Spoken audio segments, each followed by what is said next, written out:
नमस्कार भक्तों, जय श्री कृष्णा, राधे राधे। भक्तों, आज कहानी सुनने वाले हैं एक बुढ़िया माई और धर्मराज जी की, जिसे यम भी कहा जाता है। हिंदू पौराणिक कथाओं और धार्मिक ग्रंथों में मृत्यु के देवता के रूप में इन्हें पूजा जाता है। धर्मराज जी की कहानी से कई शिक्षाएं और उपदेश निकलते हैं, जो व्यक्ति के जीवन में मार्गदर्शन में मदद कर सकते हैं। तो सुनते हैं आज की कहानी। एक बुढ़िया माई थी, बहुत धर्म नियम से व्रत रखा करती थी। एक दिन भगवान के घर से यमदूत उसे लेने आ गए और वह उनके साथ चल पड़ी। चलते चलते एक गहरी नदी आई तो यमदूत बोले, माई तुमने गौदान की हुई है या नहीं? बुढ़िया ने उनकी बात सुनकर मन में श्रद्धा से गाय का ध्यान किया और गाय की पूंछ पकड़कर नदी पार कर गई। वह यमदूतों के साथ फिर आगे बढ़ी तो काले कुत्ते आ गए। यमदूत बोले, कुत्तों को खाना दिया था या नहीं? बुढ़िया ने मन में कुत्तों का ध्यान किया तो वे रास्ते से चले गए। अब बुढ़िया फिर से आगे बढ़ने लगी तो रास्ते में कौवे ने उसके सिर में चोंच मारना शुरू कर दी। यमदूत बोले, ब्राह्मण की बेटी के सिर में तेल लगाया था या नहीं? बुढ़िया माई ने ब्राह्मण की बेटी को याद किया तो कौवे ने चोंच मारना छोड़ दिया। कुछ आगे बढ़ने पर बुढ़िया के पैर में कांटे चुभने लगे तो दूध बोले, खड़ाऊ आदि दान की है या नहीं? बुढ़िया ने ध्यान किया तो खड़ाऊ उसके पैरों में आ गई। बुढ़िया फिर आगे बढ़ी तो चित्रगुप्त जी ने यमदूत से कहा कि आप किसे लेकर आए हो?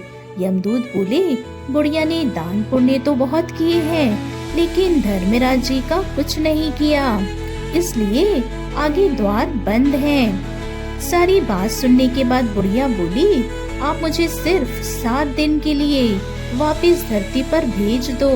मैं धर्मराज जी का व्रत और उद्यापन करके वापस आ जाऊंगी। बुढ़िया माई वापस धरती पर अपने गांव आ गई और गांव वालों ने उसे भूतनी समझकर उसके लिए दरवाजे बंद कर दिए।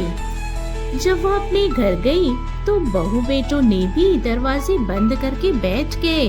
बुढ़िया ने कहा, मैं भूतनी नहीं हूँ, मैं तो धर्मराज जी की आज्ञा से वापस धरती पर 7 दिनों के लिए आई हूँ और इन 7 दिनों में मैं धर्मराज जी का व्रत और उद्यापन करूंगी, जिससे मुझे परलोक में जगह मिले। तो बुढ़िया की बातों से आश्वस्त होकर बहू बेटे उसके लिए पूजा की सारी सामग्री एकत्रित करते हैं। लेकिन जब बुढ़िया कहानी कहती है तब वह हुंकारा नहीं भरते, जिससे बुढ़िया फिर अपने पड़ोसन को कहानी सुनाती है और वह हुंकारा भरती है। तो 7 दिनों की पूजा व्रत और उद्यापन के बाद धर्मराज जी बुढ़िया को लेने विमान भेजते हैं। स्वर्ग का विमान देख बहू बेटे के साथ साथ गांव वाले भी स्वर्ग जाने को तैयार हो गए। बुढ़िया ने कहा, तुम कहाँ तैयार हो रहे हो? मेरी कहानी तो केवल पड़ोसन ने सुनी है, इसलिए वही साथ जाएगी। सारे गांव वाले बुढ़िया से धर्मराज जी की कहानी सुनाने का आग्रह करते हैं। तब बुढ़िया उन्हें कहानी सुना देती है। कहानी सुनने के बाद सारे ग्रामवासी विमान में बैठकर स्वर्ग जाते हैं। धर्मराज जी कहते हैं, मैंने तो केवल विमान बुढ़िया को लाने भेजा था। बुढ़िया माई कहती है कि धर्मराज जी, मैंने जो भी पुण्य किए हैं उसमें से आधा आप गांव वालों को दे दो। और इस तरह से धर्मराज ने ग्रामवासियों को भी स्वर्ग में जगह दे दी।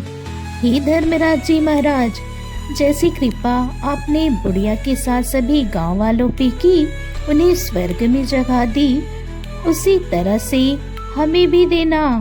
कहानी सुनने वाले, हुंकारा भरने वाले, कहानी कहने वाले सभी पर अपनी कृपा बनाए रखना।